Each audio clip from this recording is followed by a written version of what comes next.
Le tueur en série François Vérove, dit le grêlé, suspect numéro 1 dans une affaire de meurtre vieille de 36 ans. Le 6 juin 1990, Gilbert Gaudry, 43 ans, est retrouvé mort, ligoté à un arbre dans le petit bois de Saint-Aubin en Essonne, une balle dans la nuque. Après l'avoir tué, l'assassin dérobe son chéquier. Sur les chèques utilisés, des expertises graphologiques reconnaissent aujourd'hui l'écriture du grêlé, un gendarme tueur en série.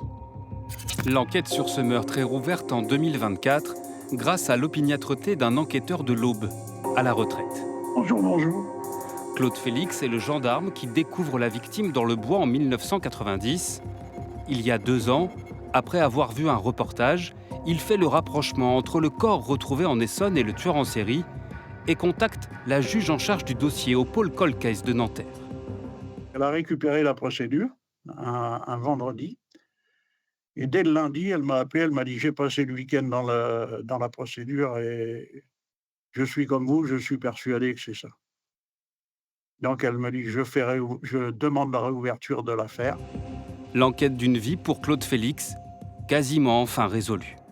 Quand on a réussi à identifier notre victime, le soir même, comme souvent, les enquêteurs le disent, j'ai dit à son épouse: «Vous inquiétez pas, on le retrouvera celui-là, celui qui a fait ça».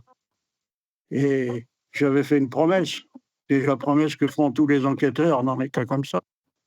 Mais c'est vrai que je suis heureux de l'avoir tenue. Le grêlé était déjà soupçonné dans cette affaire par les enquêteurs, car la balle récupérée sur le corps de Gilbert Gaudry correspond à l'arme retrouvée au domicile de François Vérove après son suicide en 2021. On retrouve à ce moment-là un pistolet qu'il n'avait jamais rendu et dont on savait, avec la signature balistique, qu'il était très probablement l'arme du crime qui avait servi à tuer Gilbert Gaudry. Aujourd'hui, les enquêteurs du pôle Cold Case recherchent l'implication du grêlé dans d'autres crimes encore non élucidés.